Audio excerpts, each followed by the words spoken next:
Good morning, students. In our last lecture, we have studied about mixture and compound. Now, in this class, we will study in detail what is the basic difference between mixture and compounds. To know the difference, we will do an activity. Now, what is the activity?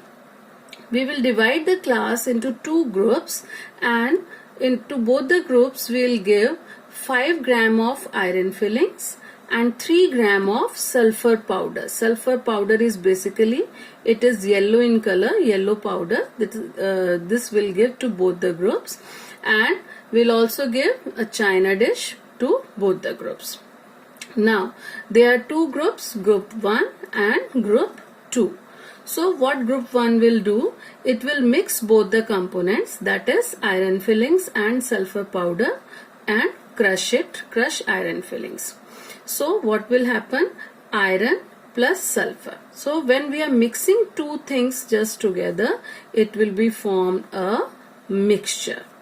Now what group 2 has done, it will mix and crush iron fillings and sulfur powder, plus that group will also heat the mixture.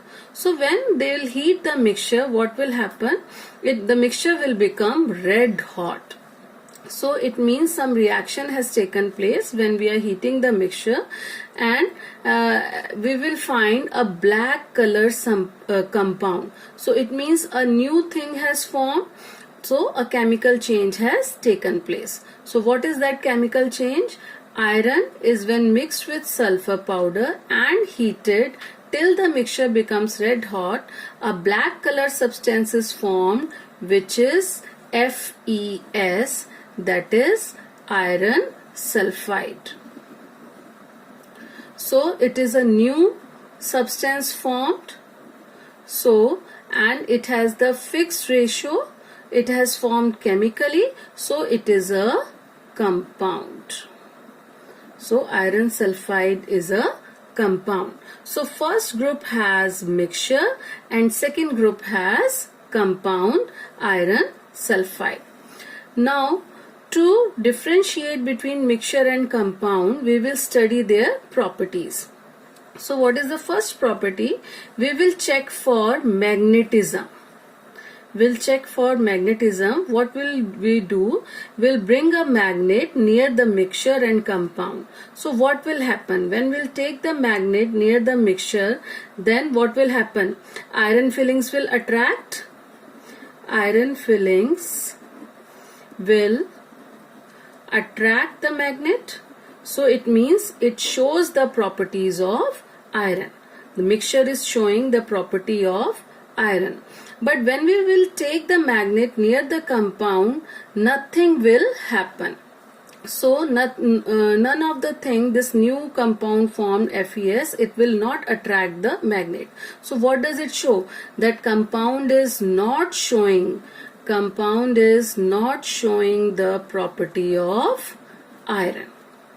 Okay, now we'll do the second test to check the property of sulfur.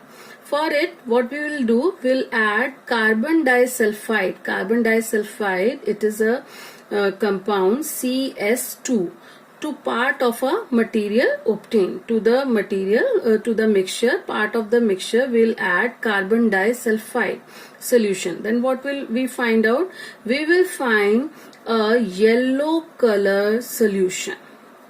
We will find a yellow color solution. So what does it mean? It means that sulfur has dissolved. It means that sulfur has dissolved in CS2, and it is the property of sulfur that it can easily dissolve in carbon disulfide solution. So what does it mean? That this test is showing the property of sulfur. It is showing the property of sulfur. Now if we add CS2 in iron sulfide, then we will find out that nothing will happen. This black colored compound will remain as such. There will be no solubility of sulfur and no change will take place. So what does it mean? That it is not showing the property of sulfur. So what does these two tests prove? These two tests prove that mixture shows the property of its constituents, but compound do not show the property of its constituent. This is very important difference, that mixture shows the property of its constituent. Here the mixture is showing the property of iron and sulfur both, but compound do not show the property of its constituent, and this compound FeS is neither showing the property of iron nor it is showing the property of sulfur. Now the next test we will do, we will add sulfuric acid in both mixture and part of mixture and compound. Then what will happen, when we will add H2SO4 in mixture of iron and sulfur, we will feel a colorless and odorless gas is emitted. So we will do the test for hydrogen. We will find that the gas released here is hydrogen gas. If we will bring the burning mastic near the gas, it will produce pop sound. So which prove that the gas liberated here is hydrogen gas. And we know when acid is added to metal, then hydrogen gas is produced. So here also it is showing the property of its constituent. But when we will add dilute H2SO4 in compound FeS, then a colorless gas is produced, but this gas is having very foul smell, smelling gas, and it smells like rotten eggs. And this gas is hydrogen sulfide. This gas is hydrogen sulfide. So FeS plus H2SO4, hydrogen sulfide gas will be produced, which is very foul smelling. But we notice that hydrogen gas is not producing. So it means that here also it is not showing the property of metal, that is iron. So from this activity we summarize the difference between mixture and compound. What are the difference? What is mixture? Elements or compounds just mix together to form a mixture, and no new compound is formed. What are compounds? Elements react to form new compounds, as we have heated the element. So element react to form new compounds. In mixture there can be variable composition. Composition is not fixed, but in compounds it always have fixed composition.